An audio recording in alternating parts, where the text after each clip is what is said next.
إن الحمد لله نحمده ونستعينه ونستغفره ونستهديه ونتوب إليه ونعوذ بالله من شرور أنفسنا وسيئات أعمالنا من يهده الله فلا مضل له ومن يضلل فلا هادي له أشهد أن لا إله إلا الله وحده لا شريك له وأشهد أن محمدا عبده ورسوله وصفيه من خلقه وحبيبه أدى الأمانة وبلغ الرسالة ونصح للأمة فكشف الله به الغمة وجاهد في الله حق جهاده حتى أتاه اليقين وتركنا على المحجة البيضاء ليلها كنهارها لا يزيغ عنها إلا هالك وصلى الله عليه وعلى آله وصحبه وسلم تسليما كثيرا إلى يوم الدين. يا أيها الذين آمنوا اتقوا الله حق تقاته ولا تموتن إلا وأنتم مسلمون. يا أيها الناس اتقوا ربكم الذي خلقكم من نفس واحدة وخلق منها زوجها وبث منهما رجالا كثيرا ونساء واتقوا الله الذي تساءلون به والأرحام إن الله كان عليكم رقيبا. يا أيها الذين آمنوا اتقوا الله وقولوا قولا سديدا يصلح لكم أعمالكم ويغفر لكم ذنوبكم ومن يطع الله ورسوله فقد فاز فوزا عظيما. أما بعد فإن أصدق الحديث كتاب الله وخير الهدي هدي محمد صلى الله عليه وسلم وشر الأمور محدثاتها وكل محدثة بدعة وكل بدعة ضلالة وكل ضلالة في النار. أيها الإخوة الفضلاء الأعزاء وطبتم وطاب سعيكم ومنشاكم وتبوأتم جميعا من الجنة منزلا. أوصيكم ونفسي بتقوى الله فقد فاز المتقون. Hadirin jamaah sedang jumpa rahimani wa rahimakumullah. Sesungguhnya mengesahkan Allah atau bertauhid merupakan kewajiban bagi tiap-tiap hamba kepada Rabb-Nya. Bertauhid adalah kewajiban kita yang harus kita laksanakan. Karena Allah Subhanahu wa ta'ala menciptakan bangsa jin dan bangsa manusia tiada lain hanya untuk beribadah mentauhidkan Allah Rabbul Izzati wal Jalalah. Allah Subhanahu wa ta'ala berfirman di dalam surah Al-Dhariyat ayat 56, "Wa ma khalaqatul jinna wal insa illa liya'budun." Dan tidaklah aku ciptakan bangsa jin dan juga bangsa manusia, kata Allah, illa liya'budun, kecuali hanya untuk beribadah kepadaku. Para ulama tafsir menafsirkan kalimat illa liya'budun maknanya adalah illa liyuwahhidun, yaitu melainkan agar mereka bertauhid, mengesahkan Allah di dalam setiap ibadah. Maka visi misi Allah ciptakan kita ke muka bumi ini bukan hanya sekedar bagaimana kita sholat, puasa, haji, berzakat, berinfak, tapi tonggak dan intinya adalah bagaimana kita mampu bertauhid, mengesahkan Allah di dalam setiap ibadah tersebut. Apa itu ibadah? Sebagaimana Ibnu Taimiyah rahimahullah ta'ala menjelaskan bahwasanya ibadah yaitu ismun jami'un likulli ma yuhibbuhu Allah wa yardahu minal aqwali wal af'ali dhahirati wal batinah. Ibadah yang dimaksud yaitu semua apa saja atau nama-nama yang mencakup apa-apa yang Allah cintai dan Allah ridhai maupun yang batin. Selama Allah cinta, selama Allah ridha, maka itu yang dimaksud dengan ibadah. Umat al-Islam, maka oleh karena itu penting bagi kita untuk mempelajari dan untuk memahami hakikat tauhid, karena tauhid itu lawannya adalah kesyirikan. Kalau dangkal pemahaman kita tentang tauhid, berarti kadang-kadang kita gampang juga terjerumus di dalam kesyirikan, na'udzubillah. Maka oleh karena itu para rasul mendakwahkan umatnya, para sahabat, agar pertama kali yaitu meningkatkan tauhid, memahami tauhid. Karena tauhid ini adalah tonggak kehidupan kita. Di surga atau di neraka tergantung bagaimana tauhidnya. Dia mampu menjawab pertanyaan di alam barzah nanti tergantung bagaimana tauhidnya. Jangan kira pertanyaan man rabbuka itu adalah pertanyaan sepele. Jangan kira. Para ulama menjelaskan pertanyaan di alam barzah yaitu man rabbuka, wa ma dinuka, wa man nabiyuka, ini sama dengan fitnatud dajjal. Saking beratnya pertanyaan tersebut, orang kalau tidak belajar tauhid semasa hidupnya, nggak bisa dia akan menjawab man rabbuka. Nggak bisa di-try out dari atas kubur oleh kiai. Nanti kalau datang Mu'al Munkar dan Nakir, nanti nanya kamu tentang man rabbuka, kamu jawab begini ya. Ini kunci jawabannya, ya Allahu Rabbi wal Islamu dini wa Muhammadun Nabi wa Rasul. Nggak bisa seperti itu. Fitnatul qabri, fitnah alam kubur sangat dahsyat. Maka jangan lupa dan jangan pernah lalai untuk terus meningkatkan dan mempelajari, memahami tentang tauhid. Umat al-Islam, hadirin jamaah sidang Jumat rahimani wa rahimakumullah, dan ketahuilah bahwasanya Allah Rabbul Izzati wal Jalalah mewajibkan dan memerintahkan kita agar senantiasa mengesahkan Allah, bertauhid, beribadah. Satu-satunya tujuan kita hanya kepada Allah Subhanahu wa ta'ala. Allah Subhanahu wa ta'ala berfirman di dalam surah Al-Baqarah ayat 21, ya ayyuhan nasu u'budu rabbakum alladhi khalaqakum walladzina min qablikum la'allakum tattaqun. Wahai sekalian manusia, u'budu rabbakum, sembahlah, beribadahlah hanya kepada Tuhan kalian yang esa satu-satunya, yaitu Allah. Di sini Allah tidak mengatakan u'budu rabbaikum, Allah tidak mengatakan u'budu arbabakum, tidak, tapi Rabb itu hanya satu. U'budu rabbakum, sembahlah, beribadahlah kepada Tuhan yang esa kalian, yaitu Allah satu-satunya yang maha berhak untuk disembah. Allah Subhanahu wa ta'ala juga berfirman di dalam surah An-Nahl ayat 36, wa laqad ba'atsna fi kulli ummatin rasula an i'budullaha wajtanibut taghut.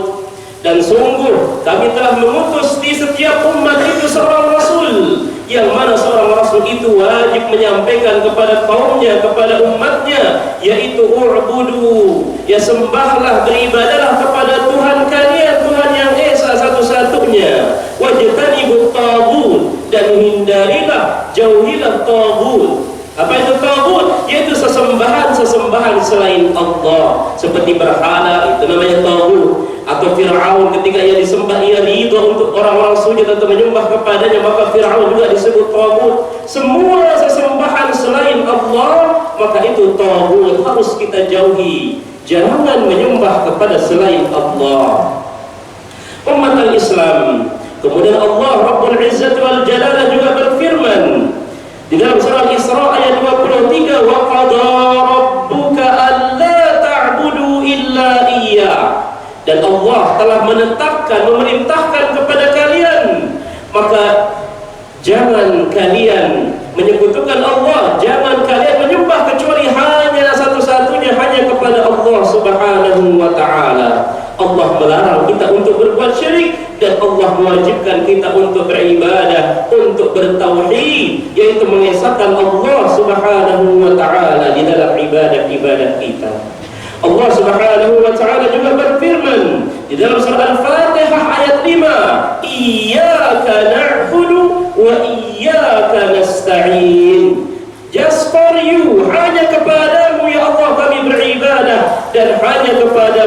pula kami meminta isti'anah, meminta pertolongan.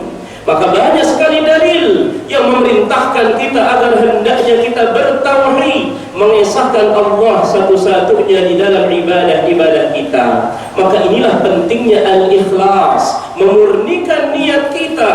Maka Allah memberikan statement, qul inna salati wa nusuki wa mahyaya wa mamati lillahi rabbil alamin. Ini prinsip pegangan hidup kita di dalam beribadah. Inna salati, sesungguhnya salatku, wa nusuki, dan sembelihanku atau ibadahku, wa mahyaya wa mamati, bahkan hidup dan matiku, jasqahiyu, yaitu lillahi rabbil alamin, hanya untukmu ya Allah, lillahi rabbil alamin. Maka inilah tauhid al-ikhlas. Maka surah Al-Ikhlas di situ di dalamnya berbicara tentang tauhid. Allah itu esa, tidak beranak, tidak pula diperanakkan, tidak ada yang serupa dengannya. Al-Ikhlas, murni semata-mata hanya untuk Allah Subhanahu wa taala.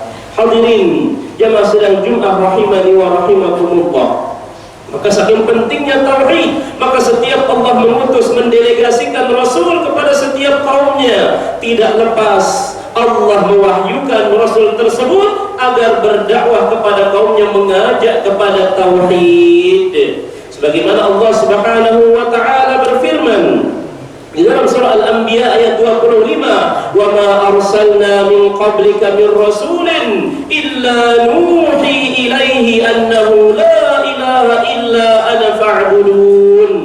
Dan tidaklah kami mengutus seorang rasul sebelum kamu wahai Muhammad, melainkan kami wahyukan kepada Rasul tersebut agar hendaklah dia mengatakan kepada kaum-kaumnya, yaitu sembahlah Allah, ya, agar dia mengatakan berdakwah kepada kaumnya, sembahlah Allah, sembahlah Allah, kan Allah lah Tuhan satu-satunya, tidak ada Tuhan melainkan Allah, fa'budun, maka sembahlah Allah. Semua Rasul, semua Nabi pasti dakwah yang tidak lepas daripada tauhid, yaitu mengesahkan Allah Rabbul Izzati wal Jalalah, umat Islam.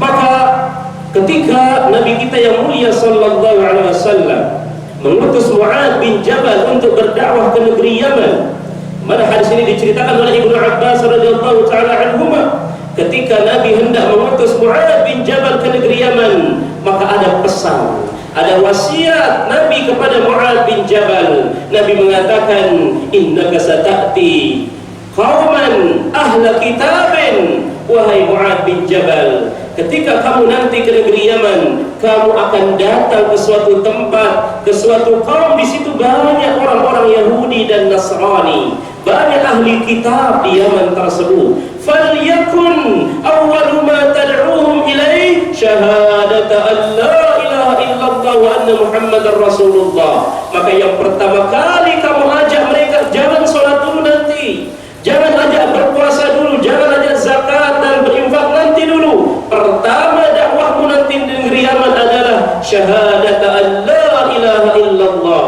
Bagaimana supaya mereka bersaksi bahwa tidak ada Allah, tidak ada ilah, tidak ada sesembahan yang berhak disembah melainkan Allah Subhanahu wa taala, wa anna Muhammadar Rasulullah, dan sesungguhnya Muhammad adalah utusan dan delegasi Allah Subhanahu wa taala. Fa inhum ata'u laka bidzalik fa akhbirhum anna Allah taala qad farada lahum khamsa salatin atau khamsa salawatin fi kulli yawmin wa lailah. Jika mereka sudah mentaatimu, mereka bersyahadah, barulah kamu perintahkan atau kabarkan mereka bahwa Allah telah mewajibkan salat 5 kali dalam sehari semalam. Fa inhum ata'u laka bidzalik fakhbirhum anna Allah ta'ala farada lahum shadaqatan tu'khadhu min aghniyaihim faturaddu ila fuqaraihim. Jika mereka taat kepadamu dan mereka rajin salat, maka baru kabarkan lagi kepada mereka bahwa Allah telah mewajibkan berzakat, yang mana harta diambil dari orang-orang kaya dari mereka untuk disalurkan kepada orang-orang fakir miskin. Fa inhum ata'u laka bidzalik wa iyyaka wa kara'imal amwal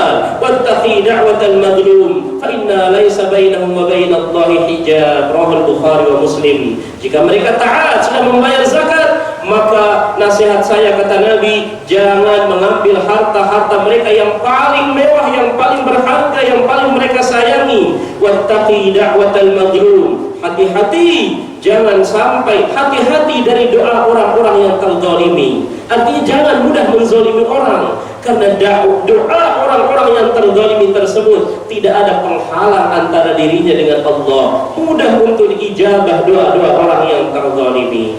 Umat al-Islam, maka hadis ini menunjukkan betapa pentingnya tauhid. Dia dijadikan nomor satu di dalam masalah berdakwah. Maka dakwah kita yang pertama dan dakwah para rasul terdahulu yang pertama adalah bagaimana mengajak dan menjadikan kaum tersebut menjadi kaum muwahhidun, kaum yang bertauhid, senantiasa mampu mengesahkan Allah Rabbul Izzati wal Jalalah. Umat al-Islam, hadirin jamaah sidang Jumat rahimani wa rahimakumullah.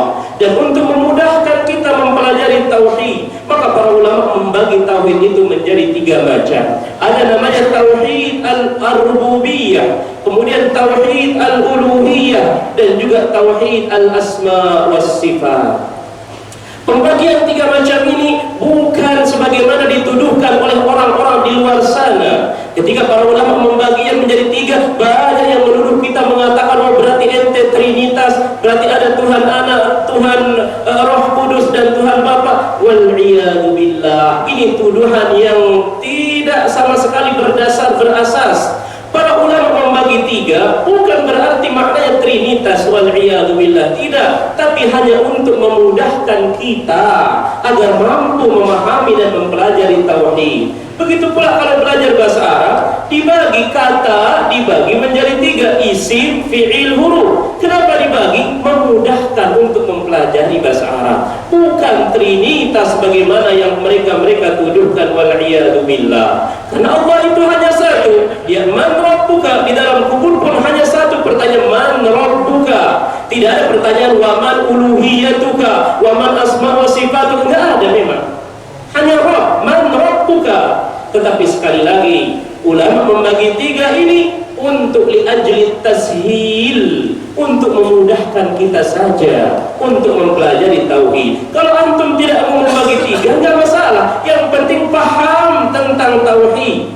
Dan pembagian 3 ini ternyata ada juga di dalam surah Al-Fatihah. 3 macam tauhid ini kita temukan ada di surah Al-Fatihah. Contohnya, Alhamdulillahi Rabbil Alamin. Segala puji bagi Allah, Rabb yang mengatur alam semesta ini. Ini namanya tauhid rububiyah, meyakini Allah yang maha mengatur. Ar-Rahmanir Rahim, Maliki Yaumiddin. Ar-Rahman, nama Allah. Ar-Rahim, juga nama Allah. Malik, juga nama Allah. Ini namanya tauhid asma was sifat. Iyyaka na'budu wa iyyaka nasta'in. Hanya kepadamu ya Allah kami beribadah, dan hanya kepadamu meminta pertolongan. Tauhid uluhiyah, mengesahkan Allah di dalam ibadah. Umat al-Islam, maka ketika kita ingin memahami tauhid, maka ada 3 macam yang sudah dibagi oleh para ulama, yaitu tauhid uluhiyah, tauhid rububiyah, dan tauhid asma was sifat. Aqulu qawli hadza wa astaghfirullah li wa lakum fastaghfiruhu innahu huwal ghafurur rahim.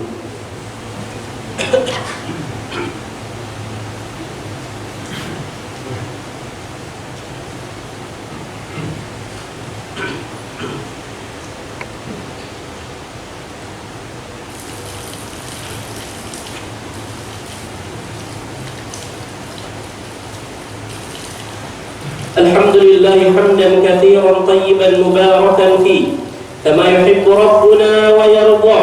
Asyhadu an la ilaha illallah wahdahu la syarika lah, wa asyhadu anna Muhammadan 'abduhu wa rasuluh la nabiyya ba'dah, thumma amma ba'du. Hadirin jamaah sidang Jumat rahimani wa rahimakumullah.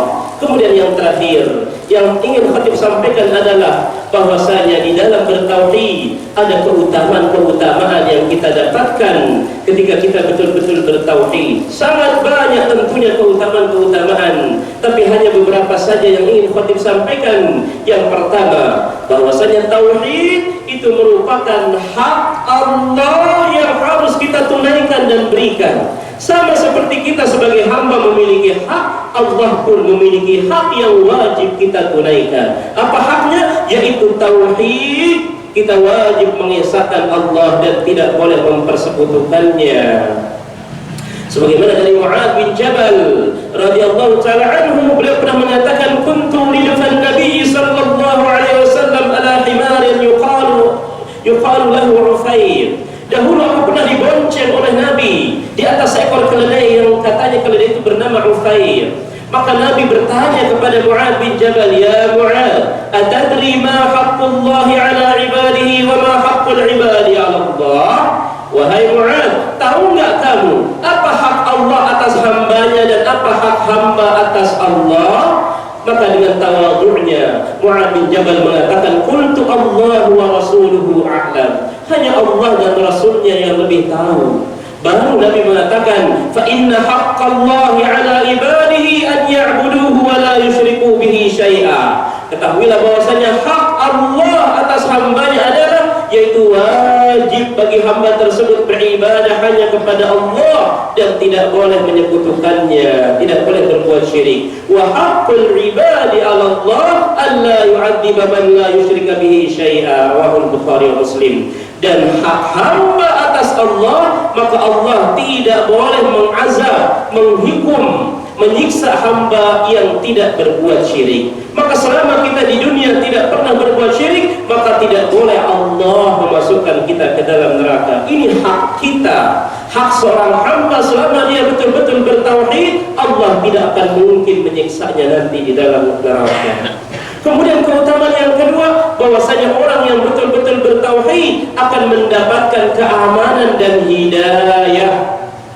Sebagaimana Allah Azza wa Jalla berfirman di dalam surah Al-An'am ayat 82, alladzina amanu wa lam yalbisu imanahum bidzulmin ulaika lahumul amn wa hum muhtadun. Dan orang-orang yang beriman dan tidak mencampur adukan keimanannya dengan kezaliman, maksudnya dengan kesyirikan, maka mereka itu akan mendapatkan keamanan dan juga mereka termasuk orang-orang yang mendapatkan hidayah, aman di dunia dan juga aman nanti di akhirat, aman dari siksa api neraka. Di dunia dia mendapatkan hidayah. Maka inilah keutamaan orang-orang yang betul-betul bertauhid. Dan yang terakhir, keutamaan orang yang betul-betul bertauhid mengesahkan Allah, yaitu orang-orang yang betul-betul bertauhid kepada Allah telah akan dimasukkan dan wajib dimasukkan ke dalam surga.